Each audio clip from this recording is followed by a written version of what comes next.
Danny Flexent here for Seconds Out with Dominic Ingle. I would say my old friend Dominic Ingle, but it's actually true, and I say it nearly every interview now, so it just cheapens the compliment, doesn't it? Well, luckily, you're still in the friend zone at this minute. You're just on the edge. I don't want to go beyond the friend zone. You're still in the friend zone, yeah, friend zone. Happy to stay in the friend zone just for future reference. You've got two fighters on a big Royal Albert Hall bill on Friday. Let's start with Nicola Adams. First defence of her world title. Are you slightly disappointed that a unification fight couldn't be made? I mean, she only had 5 fights, of course.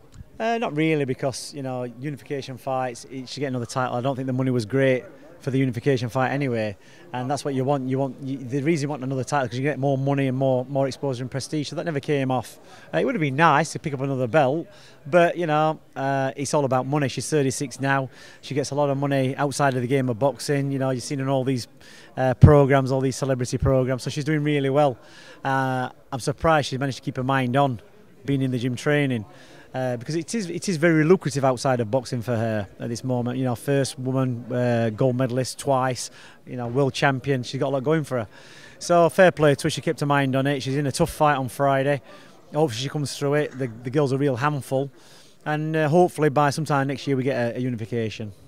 Just a quick aside before we move on to Willy Hutchinson. If you could be on any reality show, celebrity reality show, which one would you pick? You tell me. You're in the media, Danny. What would you put me on? Would you put me in the jungle?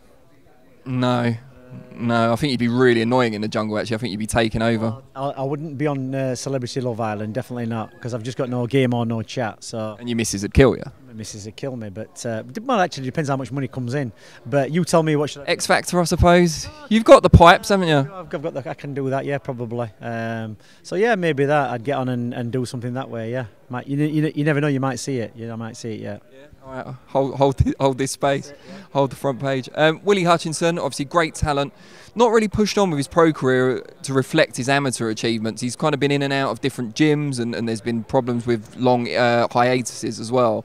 Is this kind of where he's settled now? It's funny that because I don't really see that, and it's like when people are doing interviews on him and talking about his weight and he should be this and he should be that, and now you've said long periods of time outside of the ring. He's only a young kid, he's only 21, and yeah, he might have been world amateur champion, but he started off his first 4 fights in a situation probably what wasn't good for him. He didn't have the best trainer in the world, or he wasn't in the position he needed to be. He's only a young lad at the end of the day, so we're well used to looking after young lads and bringing them through, and he's got all the experience, but you can look at fighters. Let's just take the example of Anthony Joshua. He's been through the lot. He was Olympic champion, didn't have a lot of amateur fights, fantastic pro career, but then surprisingly got beat by Ruiz, who people looked and thought out of shape. It might be a tough fight, but Joshua's going to win. And when I look at that fight, the basic element that he liked was the element to survive, how to tie up, how to survive through the round. Rushing in when he'd already had Ruiz on the floor and got dropped with a shot himself. These are the things you have to train the fighters. It's all right using the best form of defence is attack, but what you do when somebody does clip you, you've got to know how to survive. And there's always little elements of that with Anthony in his other fights, like with Klitschko and other people, and you have to work on that. So Willy can fight. We're working on other stuff. We're teaching him to negotiate the rounds. We're training him for 12-round fights. And what you'll find with Willy Hutchinson, this is his 10th fight. Maybe around about the 20 fight mark is when he's going to be making a big name for himself in the Europeans and the British and maybe on the world scene, because he has got the experience, but there's a lot of things he's got to learn. That was amateur boxing, 3-4 rounds. Mentally when they're in that state, they get to 3 or 4 rounds in a fight and they start to have mental blocks if they don't know what they're doing. So, we're teaching him to get past those rounds, how to develop into a 10 and a 12-round fighter. So, people might think his career's not going the fastest, but he's only just 21. He's got plenty of time. He listens. He doesn't live a bad life. He's never out at the gym.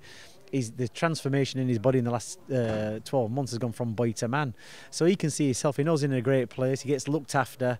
Probably a bit too good. He's got people looking after him. Liam Williams is like his surrogate mother. So, so he's got people looking after him. So he can fight. I put him in with, mature fellas when he's sparring. He knocks lumps off them. So it's just a time thing. By the time he hits the world scene, he's going to be very well developed to be able to handle it. You said that maybe you didn't have the best of trainers starting out. Is that just a failure to teach him the basics and the repetition of that? I don't mean as an amateur, I mean the people he paired up when he first turned professional. I mean, just because he's a natural talent as an amateur and he's world amateur champion, doesn't mean anybody can train him. And I think sometimes managers or promoters are guilty of that fight, that they think this kid's going to carry himself through. Well, they're not. I don't care what anybody says. I've got fighters now. We're very good fighters, but they're only very good fighters when they're on the way, they've been trained properly, they've got their mind on what they're doing. You can't rely on a fighter's natural ability to get him through fights.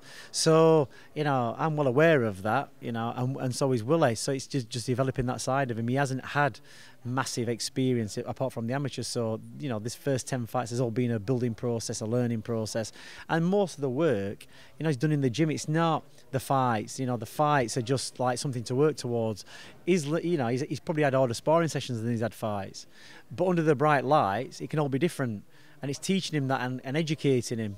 Before Naseem Hamed became world champion, at 7 years old, Brendan was brainwashing him, taking him to shows, showing him behind the scenes what it was all about, taking him to the big fights, exposing him to what he was doing, and said to him, one day this is what you're going to have. By the time Naz was an amateur, 11 years old, in his mind he was already the world champion. By the time he became world champion, he was already a super world champion. You never saw Naz freezing, because he'd seen it all from behind the scenes. He'd had all the coaching, the mental coaching, not just the boxing ability. He got everything. He got all sides of it. Utter confidence, complete control. So that's what you need to do. You have to develop fighters that way. You can't just teach them to box. You've got to give them the big picture.